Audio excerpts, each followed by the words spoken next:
وانشق البحار. بسم الله الرحمن الرحيم. إن الحمد لله نحمده ونستعينه ونستغفره ونعوذ بالله من شرور أنفسنا ومن سيئات أعمالنا. من يهده الله فلا مضل له ومن يضلل فلا هادي له وأشهد أن لا إله إلا الله وحده لا شريك له وأشهد أن محمدا عبده ورسوله. أما بعد. Kita melanjutkan pembahasan tentang tanda-tanda hari kiamat, dan telah kita sebutkan salah satu tanda hari kiamat akan munculnya fitnah yang menimpa kaum muslimin, fitnah yang sangat dahsyat bagaikan ombak lautan. Dan fitnah ini dibuka dengan meninggalnya Umar bin Khattab radhiyallahu anhu. Kemudian yang menjadi korban dari fitnah ini adalah terbunuhnya Utsman bin Affan. Dan setelah meninggalnya Utsman bin Affan radhiyallahu anhu, terjadilah perbedaan di kalangan sahabat. Sampai akhirnya terjadilah peperangan. Perang yang pertama, perang Jamal, perang antara Ali bin Abi Thalib dengan pasukan Aisyah radhiyallahu anha. Kemudian setelah itu perang yang kedua, perang Siffin, perang antara Ali dengan Muawiyah, antara pasukan Irak dengan pasukan Syam. Pasukan Irak itu pasukannya Ali bin Abi Thalib, sedangkan pasukan Syam itu pasukannya Muawiyah. Dan telah kita ceritakan sedikit tentang perang Siffin. Kemudian fitnah yang berikutnya setelah perang Siffin yang akan kita bicarakan pada pertemuan kali ini adalah Zuhurul Khawarij, munculnya sekte sesat di dalam umat Islam, yaitu firqah Khawarij. Dan Khawarij ini telah disebutkan oleh Rasulullah SAW dalam hadis yang mutawatir. Hadisnya mutawatir. Sahabat yang meriwayatkan hadis ini sekitar 30 sahabat, sehingga hadisnya mutawatir, yaitu sabda Rasulullah SAW yang membicarakan akan munculnya Khawarij. Dan sejarah ringkas tentang munculnya Khawarij itu, Khawarij itu adalah orang-orang yang ikut dalam membunuh Utsman bin Affan. Jadi yang membunuh Utsman itu ada dua sekte bergabung, Khawarij dan Syiah. Nanti akan kita ceritakan pertemuan berikutnya Syiah. Mereka bergabung untuk membunuh Utsman. Ketika Utsman bin Affan meninggal dunia, maka mereka masuk dalam barisan Ali. Akhirnya terjadilah perbedaan antara Ali dan Muawiyah. Ketika selesai perang Siffin, akhirnya terjadi kesepakatan antara penduduk Irak dan penduduk Syam. Mereka semuanya sepakat dalam peperangan itu. Maka setelah itu Khawarij dan Syiah mengeluarkan diri mereka dari pasukan Ali bin Abi Thalib. Mereka keluar dari pasukan Ali, dan mereka mengkafirkan Ali bin Abi Thalib, sampai Ali pun dikafirkan. Setelah itu mereka, orang-orang Khawarij ini kumpul di sebuah tempat namanya Harura. Tempatnya namanya Harura, sehingga sering dinamakan Haruriyah. Kelompok mereka itu dinamakan dengan Haruriyah, nisbat kepada tempat itu. Dan jumlahnya Khawarij ini terjadi khilaf. Ada riwayat yang menjelaskan jumlah mereka itu 6.000, ada yang menjelaskan jumlah mereka itu 8.000, ada juga riwayat yang menjelaskan jumlah mereka itu 16.000. Tetapi kalau riwayatnya nanti dari Abdullah bin Abbas tegas sekali menjelaskan bahwasanya jumlah mereka itu 6.000. Jumlah mereka 6.000 kumpul di sebuah tempat namanya Harura. ketika mereka itu berkumpul di Harura dan mereka sama, yaitu akidah mereka sama-sama mengkafirkan Ali, bahwasanya Ali itu kafir. Ali itu kafir karena Ali itu berhukum dengan manusia.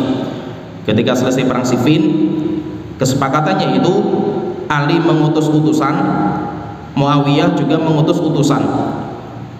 Delegasi ini nanti rapat bagaimana hasilnya. Sehingga gara-gara seperti ini maka orang Khawarij mengkafirkan Ali.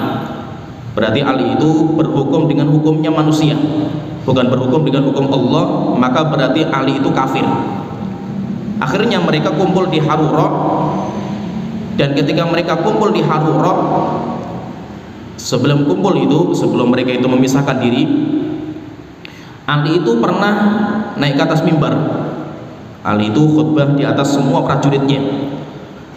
Ketika Ali itu berdiri di atas mimbar, maka mereka mengatakan la hukma illa lillah, wahai Ali, tidak ada hukum kecuali milik Allah.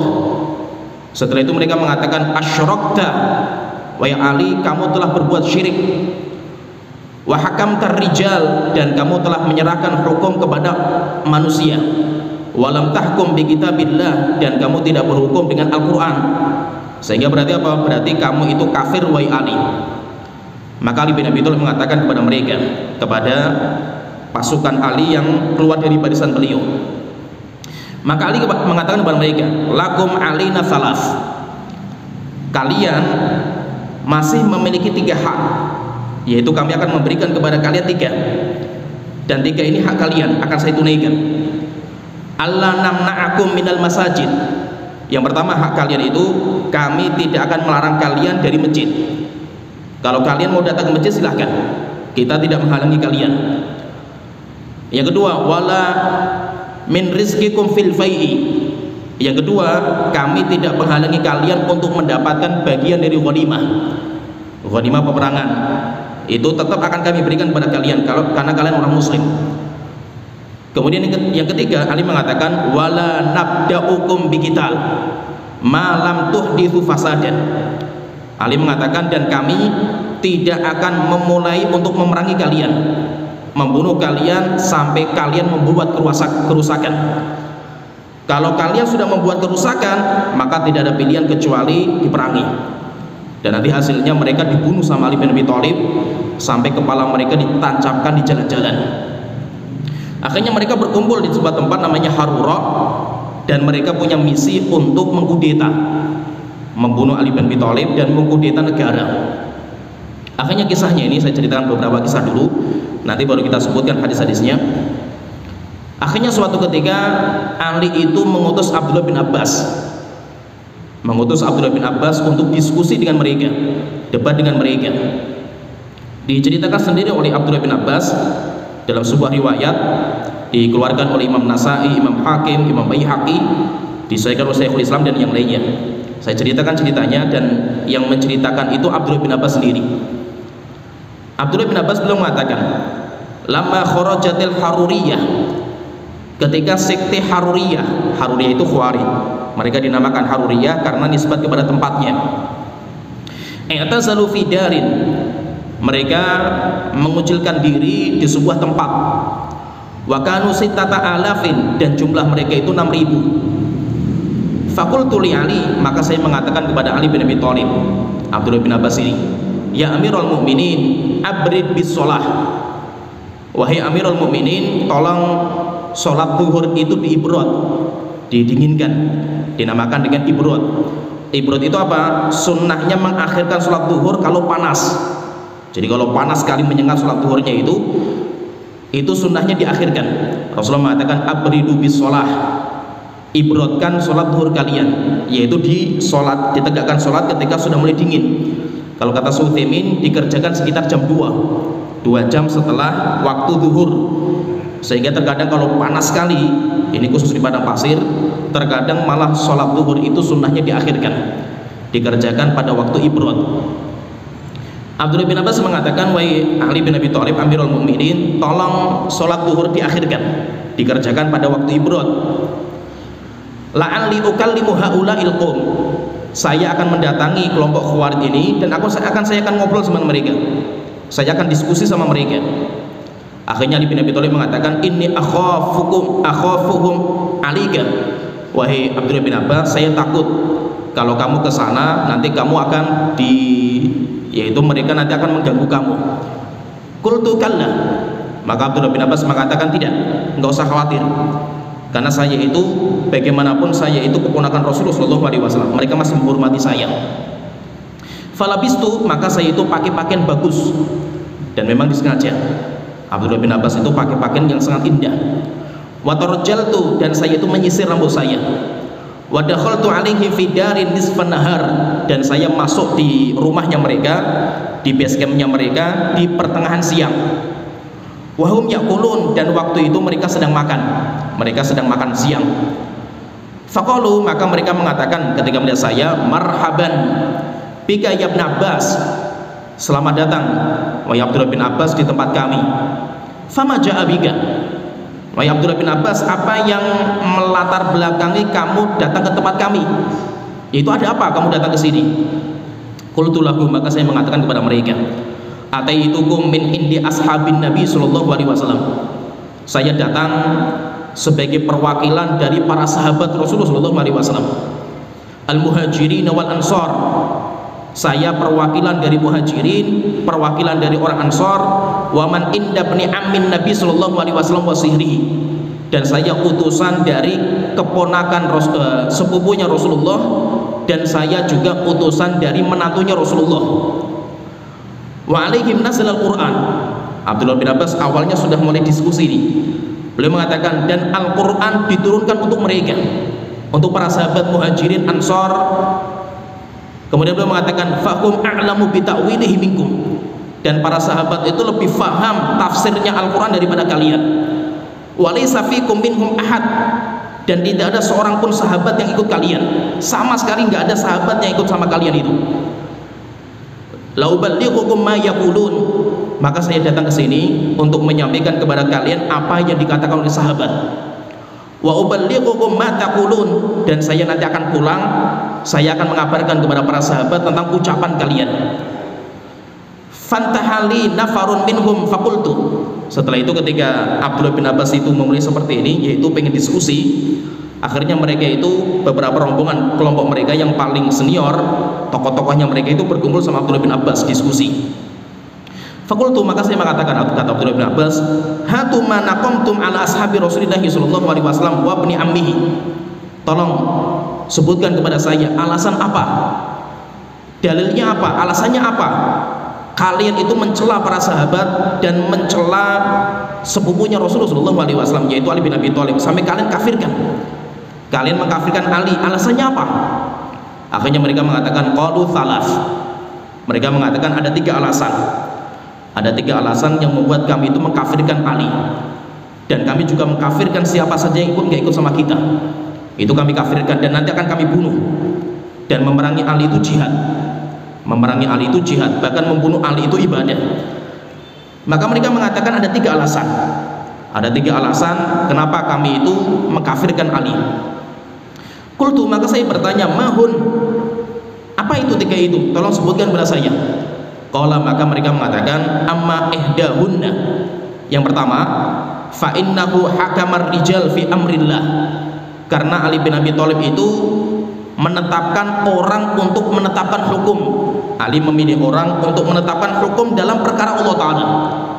Wa qala Allah, padahal Allah Ta'ala sudah berfirman dalam surat Al-An'am ayat 57, inil hukmu illa lillah, sesungguhnya hukum itu milik Allah. Wa man lam yakum bima anzalallahu fa ulaika humul kafirun, dan siapa yang berhukum bukan dengan hukum Allah maka dia kafir. Masya'nur rijali wal hukmi. Akhirnya mereka mengatakan, terus apa kaitannya antara orang-orang ini yang diutus sama Ali dengan hukum Allah Ta'ala? Kalau kalian setuju dengan hukumnya manusia berarti syirik, kalian telah berbuat kesyirikan, Ali berbuat kesyirikan. Qultu, maka betul saya katakan, hadhihi wahidah, ini yang pertama. Oke, ini yang pertama. Yang kedua apa? Qalu wa amma tsaniyatu, yang kedua kata mereka, fa innahu qatala, Ali itu berperang memerangi Aisyah dalam perang Jamal. Falam yasbi, pertanyaan, kenapa Ali itu tidak menjadikan Aisyah sebagai budak, tawanan.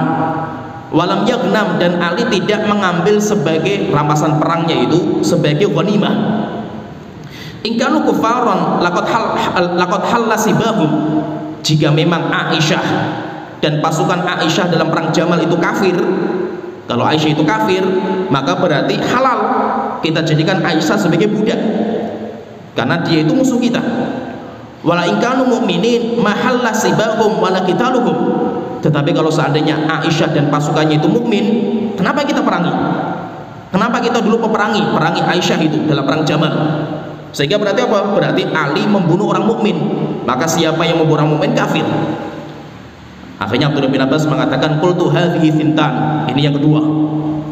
Coba yang ketiga apa? Maka mereka mengatakan qalu maha nafsahu min amirul mu'minin.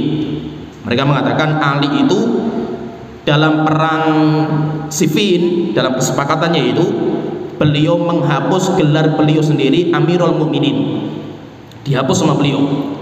Fa illam yakun Amirul Mukminin fa huwa Amirul Kafirin. Maka mereka mengatakan jika Ali tidak mau menyandang gelar Amirul Mukminin, berarti dia itu Amirul Kafirin, pemimpinnya orang-orang kafir. Berarti apa? Berarti Ali itu kafir. Akhirnya qultu, saya katakan hal indakum syai'un ghairu hadza. Abdullah bin Abbas mengatakan, ada yang lain enggak? Masih ada enggak hujah yang lain, alasan yang lain ada enggak? Qalu hasbuna hadza. Mereka mengatakan cukup, 3 saja. Akhirnya Abdullah bin Abbas mengatakan qultu, saya katakan kepada mereka, ara'aitukum in qara'tu 'alaikum min kitabillahi jalla sana'uhu. Saya tanya kepada kalian, jika saya bacakan kepada kalian Al-Qur'an wa sunnatin nabiyhi, dan hadis ma yaruddu qaulakum, yang membantah ucapan kalian, atarjiun, apakah kalian itu mau rujuk, mau tobat dari pendapat kalian? Qalu na'am. Maka mereka mengatakan iya, kami tobat. Jika kami kalah, ada dalil yang membantah pendapat kami, ya kami bertobat. Akhirnya Abdullah bin Abbas mengatakan amma qaulukum. Oke, kalau seperti ini kita mulai diskusi. Yang pertama, kalian mengkafirkan Ali karena Ali itu berhukum dengan hukumnya orang, diutus utusan untuk rapat, nanti hasilnya apa, itu yang disepakati. Berarti kan itu hukumnya orang, itu pendapatnya orang. Maka beliau mengatakan, fa inni aqra'u 'alaikum fi kitabillah, saya akan bacakan kepada kalian sebuah ayat, an qad sayyarallahu hukmahu ila rijal, bahwasanya Allah telah menyerahkan hukum kepada manusia. Allah itu pun sudah menyerahkan hukum kepada manusia. Fi thamani rub'i dirham, dalam permasalahan tebusan atau denda yang nominalnya itu hanya 1/4 dirham. Nominalnya itu 1/4 dirham, itu diserahkan kepada orang. Hukumnya itu diserahkan kepada orang. Fa amarallahu tabaraka wa ta'ala ayyahkuma fihi, dan Allah perintahkan kepada orang untuk berhukum, menetapkan sebuah hukum dalam perkara itu. Ara'aita qaulullahi ta'ala, bukankah kalian tidak membaca Allah telah berfirman dalam surat Al-Maidah ayat 95, ya ayyuhalladzina amanu la taqtulus sayda wa antum hurum, wahai orang yang beriman, kalian jangan membunuh binatang buruan dalam kondisi kalian sedang ihram. Kalau kita berangkat ihram, sudah pakai pakaian ihram, maka kita tidak boleh membunuh binatang. Maka Allah telah berfirman, faman qatalahu minkum muta'ammidan, siapa yang membunuh binatang buruan dengan sengaja, fajazaa'um mithlu ma qatala minan na'mi, maka dendanya itu harta sesuai dengan binatang yang dibunuh. Jadi dinominalkan. Misalkan orang membunuh kijang itu harganya berapa, itu nanti dibayar sebagai denda. Terus siapa yang menetapkan harganya sekian, maka Allah Ta'ala mengatakan yahkumu bihi dzawa adli minkum, yang menetapkan itu, yang menghukumi orang yang paling adil di antara kalian. Berarti apa? Berarti hukumnya itu diserahkan kepada orang. Penetapan jumlah nominalnya, dendanya itu berapa, Allah mengatakan yang menghukumi itu orang yang paling adil di antara kalian. Maka Abdullah bin Abbas mengatakan, wa kana min hukmillahi, kalau kita baca ayat ini, Allah di dalam ayat ini, Allah annahu sayyarahu ila rijal, Allah itu menyerahkan hukum kepada manusia. yahkumuna fihi, yang mereka itu menetapkan hukum dalam perkara itu. Walau sya'al hakama fihi, jika Allah berkehendak, Allah sendiri yang menetapkan hukum. Kenapa bukan Allah, tapi Allah serahkan kepada orang? Kalau Allah berkehendak, Allah sendiri akan menetapkan hukumnya. Fajaza min hukmir rijal, maka Allah membolehkan seseorang untuk menetapkan hukum dalam permasalahan seperti ini. Unsyidukum billahi, maka saya tanya kepada kalian, saya sumpah kalian, saya tanya kalian, ahukmur rijali fi solahi dzatil bain wa haqni dimaihim afdal au fi arnab. Saya tanya, jika memang hukum orang, kita memilih beberapa orang untuk menetapkan hukum, tujuannya apa? Mempersaudarakan perpecahan kaum muslimin, atau untuk menahan pertumpahan darah di antara kaum muslimin, itu lebih layak kita sepakat dengan hukum itu. Apakah dalam masalah kelinci? Kelinci saja, dalam masalah kelinci yang murah harganya itu saja Allah menyerahkan hukumnya kepada orang. Apalagi masalah darah kaum muslimin, apalagi masalah peperangan. Maka kalau ada orang-orang yang mereka itu bisa mendamaikan, maka itu lebih baik daripada cuma masalah kelinci. Qalu, maka mereka mengatakan, oh benar, itu kata mereka benar, wahai Abdullah bin Abbas. Setelah itu Abdullah bin Abbas menambahkan, hadza afdal wa fil mar'ati wa zawjiha. Sekarang saya tanya lagi, orang dipilih untuk menyatukan barisan kaum muslimin dan untuk menahan pertumpahan darah, apakah itu lebih layak diikuti daripada orang yang berhukum untuk mendamaikan istri dan suaminya? Kalau seandainya ada suami istri itu bertikai, siapa nanti yang mempersaudarakan itu? Yang mempersaudarakan ya orang. Allah Ta'ala berfirman dalam surat An-Nisa ayat 35, wa in khiftum shiqaqa bainihima, jika kalian takut suami istri itu mau bercerai, faba'athu hakaman min ahlihi wa hakaman min ahliha, maka pihak keluarga laki-laki, suami, mengutus utusan, pihak perempuan, keluarga perempuan mengutus utusan, utusannya rapat, bagaimana cara mendamaikan suami istri yang sedang bertengkar. Maka Abdullah bin Abbas mengatakan, anunsyidukum billahi, saya sumpah kalian itu, hukmur rijal fi solahi dzati bain, hukum orang tujuannya untuk mempersaudarakan kaum muslimin yang jumlahnya besar sekali, wa haqni dimaim, dan untuk menahan pertumpahan darah di antara mereka. Apakah itu lebih mulia daripada urusan hubungan intim antara suami dan istrinya? Setelah itu Abdullah bin Abbas mengatakan, kharajtu min hadhihi, apakah saya sudah menjawab syubhat kalian? Qalu na'am, maka mereka mengatakan iya. Jadi syubhat yang pertama, alasan yang pertama sudah dijawab sama Abdullah bin Abbas dan mereka kalah. Kemudian yang kedua kata beliau, qultu wa amma qaulakum, sedangkan ucapan kalian yang kedua, qatal walam yasbi walam yaghnam, Ali itu memerangi Aisyah, tetapi Ali tidak mau menjadikan Aisyah sebagai tawanan perang. Perempuan kalau ditawan itu jadinya budak. Walam yaghnam, dan tidak mengambil ghanimah, harta yang ditinggalkan sama Aisyah sebagai rampasan perang. Maka saya katakan kepada kalian, afatasubbuna ummakum Aisyah, apakah kalian itu mau mencaci maki ibu kalian sendiri, yaitu Aisyah radhiyallahu anha?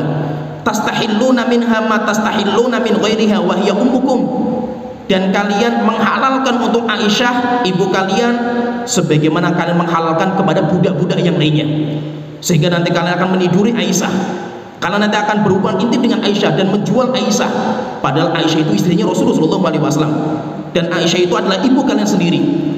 Apakah kalian berani mengatakan seperti itu? Fa in qultum, maka jawaban kalian tidak ada keluar dari kecuali dari dua. Aisyah itu ibu kalian. Sekarang kalau seandainya ini ibu kalian sendiri yang kalian tawan itu, yang kalah dalam peperangan itu, maka kemungkinan itu cuma dua, tidak akan keluar dari yang kedua ini. Yang pertama, kalau kalian katakan inna nastahillu minha ma nastahillu min ghairiha, kami menghalalkan untuk Aisyah sebagaimana kami halalkan kepada wanita-wanita tawanan perang, budak-budak yang lainnya, sehingga Aisyah akan kami jadikan budak, akan kami tawan, akan kami jual, akan kami hubungan intim karena budak. Maka Abdullah bin Abbas mengatakan, kalau kalian mengatakan seperti ini, faqad kafartum, berarti kalian kafir. Karena bagaimanapun Aisyah itu istrinya Rasulullah SAW. Berarti kalian nanti akan menjual ibu kalian sendiri, kalian nanti akan memperkosa ibu kalian sendiri. Ini yang pertama. Yang kedua, kemungkinan yang kedua, Fa in qultum, kalau kalian katakan laisat bi ummina, Aisyah itu bukan ibu kami, Aisyah itu bukan ibu kami, faqad kafartum, kalian pun juga kafir juga. Sehingga kalau kalian itu menghalalkan Aisyah, Aisyah itu bisa jadikan tawanan karena dia bukan ibu kami itu, kalian pun kafir juga. Karena Allah Ta'ala sudah berfirman dalam surat Al-Ahzab ayat ke-6, an-nabiyyu aula bil mu'minin min anfusihim, Nabi itu lebih layak kepada jiwa-jiwa orang yang beriman, wa azwajuhu ummahatuhum, dan istri-istrinya Rasulullah itu adalah ibu-ibu mereka, ibu-ibu orang yang beriman. Akhirnya Abdullah bin Abbas mengatakan, fa antum baina dhalalatain, berarti kalian itu di antara dua kesesatan. Kalau kalian itu mengatakan bahwasanya Aisyah itu adalah tawanan perang, bisa kita jadikan apa saja seperti wanita yang lainnya, maka kalian kafir. Kalian mengatakan Aisyah itu bukan ibu kami, kafir juga. Fatu minha bimakhraj. Nah, sekarang bagaimana pendapat kalian? Apakah kalian sudah percaya dengan apa yang saya ucapkan? Afa kharajtu min hadhihi, apakah saya sudah keluar dari syubhat yang kedua ini? Qalu na'am, akhirnya mereka mengatakan iya, benar wahai Abdullah bin Abbas, apa yang kamu ucapkan benar. Setelah itu beliau mengatakan, sedangkan yang ketiga, wa amma maha nafsahu min amirul mu'minin, bahwasanya Ali bin Abi Thalib itu menghapus gelar dirinya sebagai Amirul Mukminin. Maka beliau mengatakan, kata Abdullah bin Abbas, fa ana atikum bima tardawna, akan saya datangkan sebuah bukti yang nanti membuat kalian itu semuanya ridho dengan ucapan saya. Setelah itu beliau mengatakan, inna nabiyullah sallallahu alaihi wasallam yaumal Hudaybiyah, Rasulullah sallallahu alaihi wasallam itu ketika Hudaybiyah, ketika sulhul Hudaybiyah, Rasulullah sallallahu alaihi wasallam itu sholahal musyrikin, beliau membuat sebuah kesepakatan dengan orang-orang musyrik. Dalam kesepakatannya itu yang menulis Ali sendiri. Jadi Ali itu yang menulis, Rasulullah yang mendikte, Ali tulis ini, bismillah, ditulis sama Ali bismillah. Akhirnya utusan orang kafir mengatakan, orang musyrik mengatakan bismillahirrahmanirrahim. Maka ketika ditulis sama Ali bin Abi Thalib, utusan orang Quraisy ini mengatakan, wahai Muhammad, man Rahman, siapa Rahman ini, kita gak kenal Rahman. Nah, terus bagaimana? Hapus kalimat Rahman, tulis saja bismillah. Akhirnya sama Rasulullah, wahai Ali, hapus kalimat Ar-Rahman. Setelah itu Rasulullah mengatakan, tulis wahai Ali, setelah itu hadza ma qada alaihi Muhammad Rasulullah, ini kesepakatan yang ditandatangani oleh Muhammad Rasulullah. Akhirnya mereka utusan ini mengatakan, wahai Muhammad, siapa Rasulullah? Kita nggak tahu Rasulullah gitu, dan kita nggak percaya kamu Rasulullah. Kalau kamu itu Rasulullah, utusan Allah, kita nggak akan memerangi itu. Akhirnya Rasulullah mengatakan, terus bagaimana keinginan kalian? Hapus kalimat Rasulullah, hapus. Akhirnya Rasulullah mengatakan kepada Ali, wahai Ali, hapus kalimat Rasulullah, hapus kalimat Rasulullah. Akhirnya Ali bin Abi Thalib mengatakan, ketika dipaksa untuk menghapuskan, mengatakan, ya tidak wahai Rasulullah, tidak. Kalau ini saya nggak akan menghapus. Kalau Rasulullah saya nggak akan menghapus. Innaka, ketika disuruh menghapus, dia mengatakan enggak. Kami tidak akan menghapus itu sama sekali, karena engkau adalah Rasul kami, wahai Rasulullah sallallahu alaihi wasallam. Akhirnya ketika Ali itu tidak mau menghapus, maka Rasulullah mengatakan, wahai Ali, mana tulisan Rasulullah mana? Tulisan Rasulullah mana? Akhirnya karena Rasulullah nggak bisa menulis, nggak bisa membaca. Ketika ditunjukkan, maka Rasulullah itu menghapus dengan tangannya sendiri. Dihapus. Setelah itu diganti, wahai Ali, ganti sekarang. Uktub hadza ma shalaha alaihi Muhammad bin Abdullah. Ini yang telah disepakati oleh Muhammad bin Abdullah. Setelah itu ditulis sama Ali bin Abi Thalib. Kalau seandainya, kata Abdullah bin Abbas, kalau seandainya Nabi Muhammad saja dengan tujuan menyatukan manusia dan supaya Ka'bah itu terhormat, tidak terjadi pertumpahan darah, beliau rela mengorbankan gelar sebagai Rasulullah, bagaimana dengan Ali bin Abi Thalib? Beliau mengorbankan gelar Amirul Mukminin, tujuannya apa? Untuk menyatukan kaum muslimin. Setelah itu beliau mengatakan, akhrajtu min hadhihi, apakah saya sudah keluar dari syubhat yang ketiga ini? Qalu na'am. Akhirnya mereka mengatakan, iya, benar wahai Abdullah bin Abbas. Akhirnya ketika syubhat itu semuanya sudah dijawab sama Abdullah bin Abbas, faraja'a minhum alfan, maka 2000 pasukan mereka taubat. 2000, sepertiganya taubat. Fa kharaja sa'iruhum, tetapi sisanya 2/3, berarti 4000 tetap tidak mau bertobat.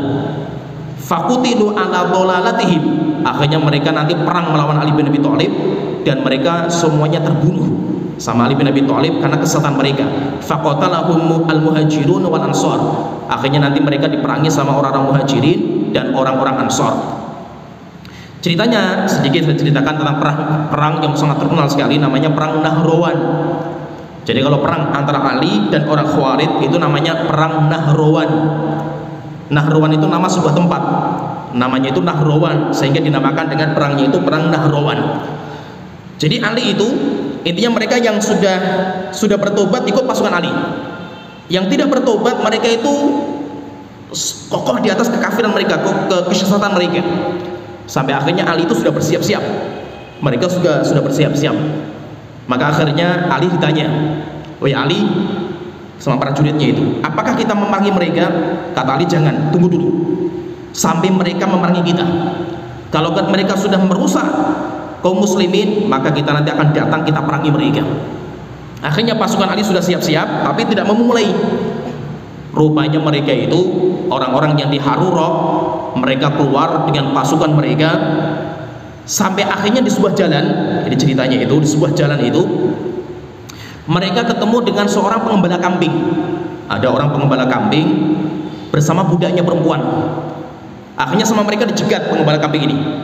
Ditanya, "Man anta?" "Siapa kamu?" Maka dia mengatakan, "Saya Abdullah." "Abdullah man?" "Abdullah siapa itu?" "Abdullah bin Khabbab bin Arid." Khabbab bin Arid itu sahabat senior yang masuk Islam di Mekah, budak.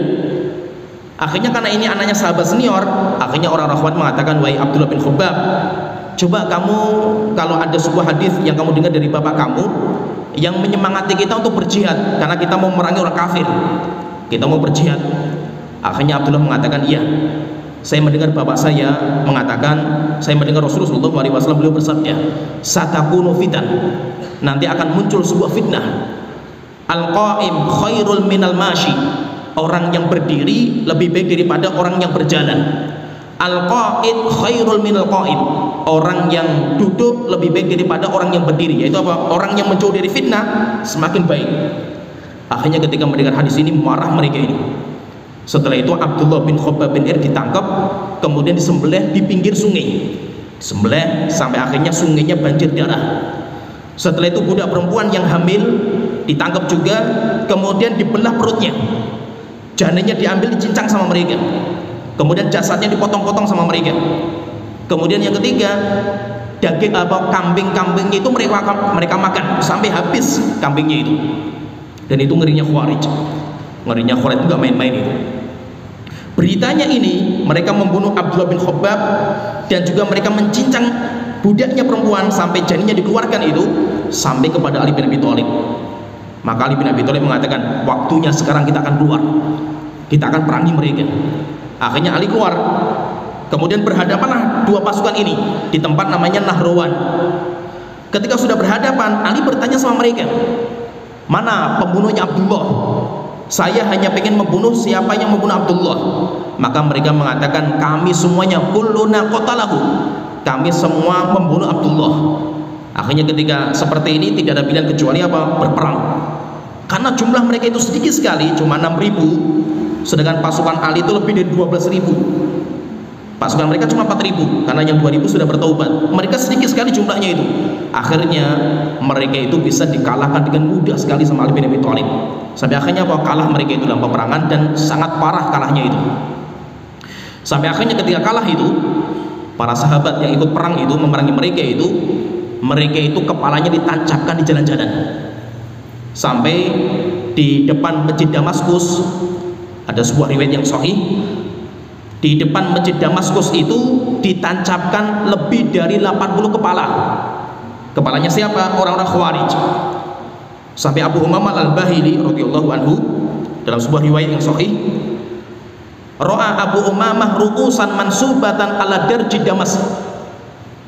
Abu Umamah Al-Bahili itu melihat kepala-kepala orang Khawarij ditancapkan di jalan-jalan di dekat Masjid Damaskus.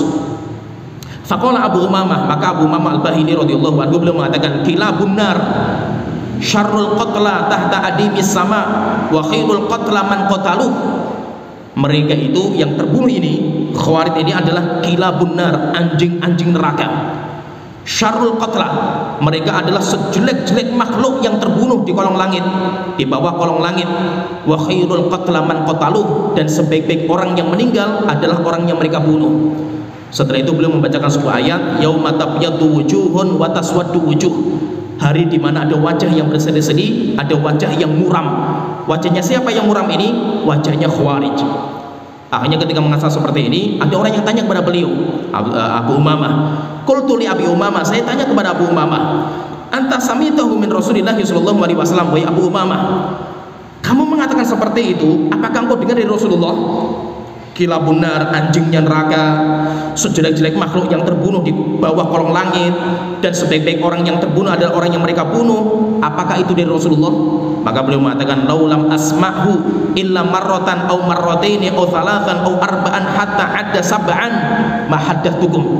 Jika saya tidak mendengar dari Rasulullah kecuali sekali, 2 kali, 3 kali, 4 kali, 5 kali, 6 kali, 7 kali, saya tidak akan mengabarkan kepada kalian. Yaitu apa? Nabi kita Muhammad itu sudah sering sekali mengabarkan tentang bahayanya Khawarij. Dan tadi kita sebutkan hadis yang menceritakan tentang Khawarij itu hadisnya mutawatir. Hadisnya mutawatir. Al-Imam Ibnu Katsir beliau menyebutkan dalam kitab beliau Al-Bidayah wa Nihayah, hadis yang membicarakan tentang Khawarij itu sampai 30 hadis. Berarti banyak sekali hadisnya itu, dan hadisnya mutawatir. Saya sebutkan beberapa riwayat yang sahih berbicara tentang Khawarij ini. Dikeluarkan oleh Imam Muslim dari Abu Sa'id Al-Khudri radhiyallahu anhu, Rasulullah sallallahu alaihi wasallam beliau bersabda, tamruqu mariqatun inda firqatin minal muslimin. Nanti akan keluar sekte yang sesat di saat terjadi perpecahan di antara kaum muslimin, yaitu antara Ali dan Muawiyah. Yaqtuluha aula ta'ifataini bil haq, dan yang membunuh mereka satu kelompok dari 2 kelompok umatku yang paling dekat dengan kebenaran, yaitu siapa? Ali bin Abi Thalib. Dalam riwayat yang lain dikeluarkan oleh Bukhari dari Abu Sa'id Al-Khudri juga radhiyallahu anhu, beliau ditanya tentang Haruriyah. Siapa itu Haruriyah? Maka beliau mengatakan, la adri mal Haruriyah. Saya nggak pernah tahu tentang Haruriyah itu, kecuali saya mendengar Rasulullah SAW beliau bersabda, yakhruju fi hadhil ummati, akan keluar nanti di umat ini qaumun tahqiruna salatakum ma'a salatihim, yang kalau kalian wahai sahabatku bandingkan ibadah kalian dengan mereka, kalian itu akan meremehkan salat kalian dibandingkan dengan salatnya mereka. Yaitu maksudnya apa? Ibadahnya mereka luar biasa, salat mereka, zikir mereka luar biasa. Sampai dalam riwayat itu Abdullah bin Abbas itu ketika mendatangi tempat itu yang tadi saya ceritakan itu, sampai Abdullah bin Abbas itu mengatakan, saya ketika masuk base campnya mereka kayak rumah tawon, isinya zikir dan baca Quran mereka itu. Dan saya melihat jidat-jidat mereka itu hitam seperti kakinya onta, sampai keluar nanah di jidat-jidat mereka itu. Yaitu apa? Ibadahnya luar biasa mereka itu. Maka Rasulullah mengatakan, kalau kalian bandingkan ibadah kalian wahai para sahabat dengan ibadahnya mereka, kalian itu akan menganggap remeh ibadah kalian, gak ada apa-apanya. Setelah itu Rasulullah mengatakan, yaqra'una al-Qur'an, mereka rajin baca Quran, la yujawizu huluquhum aw hanajiruhum, tapi tidak sampai kerongkongan mereka. Yamruquna minad din kama yamruqus sahma minar ramiyah, mereka nanti akan keluar dari agama ini sebagaimana keluarnya anak panah dari sasarannya. Jadi tembus sampai ke sasarannya itu tembus. Dalam riwayat yang lain dikeluarkan oleh Bukhari dan Muslim dari Ali bin Abi Thalib radhiyallahu anhu, beliau mengatakan, saya mendengar Rasulullah sallallahu alaihi wasallam beliau bersabda, saya khruju qaumun fi akhir zaman, nanti akan muncul di akhir zaman sebuah kaum ahdathul asnan. Ini kalau Rasulullah menyebutkan di sini sifat-sifat mereka itu. Sifatnya mereka itu apa? Ahdathul asnan, umur mereka itu masih muda belia. Sufahaul ahlam, tetapi pikiran mereka cetek, semangatnya luar biasa, tapi mereka nggak punya ilmu agama. Oleh itu biasanya itu kalau sama sekarang itu yang paling banyak direkrut sama orang-orang Khawarij itu, ISIS dan yang lainnya itu biasanya mahasiswa. Anak masih muda, semangat Islamnya tinggi, tapi nggak punya ilmu agama.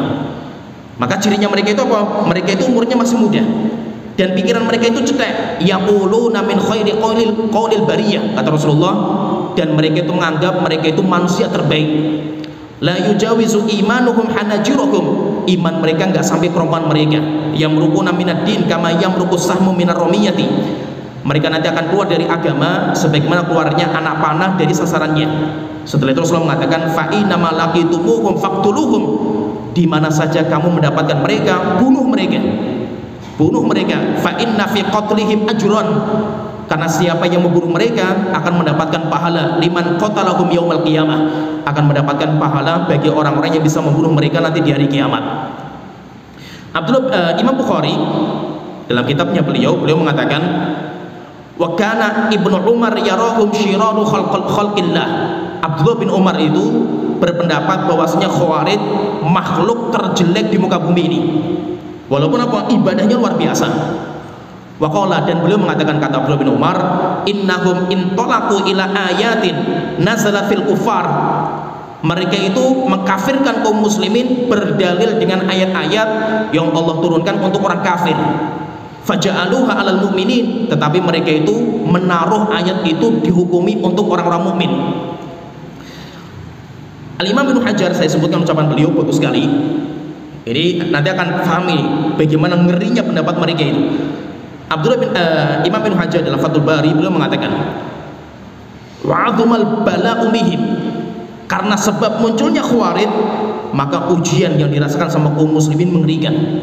Kenapa? Karena mereka itu haus darah. Mereka itu haus darah. Siapa yang tidak ikut sama mereka akan dibunuh, hatta orang tuanya sendiri. Dan membunuhnya itu dengan cara yang sangat keji. Setelah dibunuh, hartanya diambil.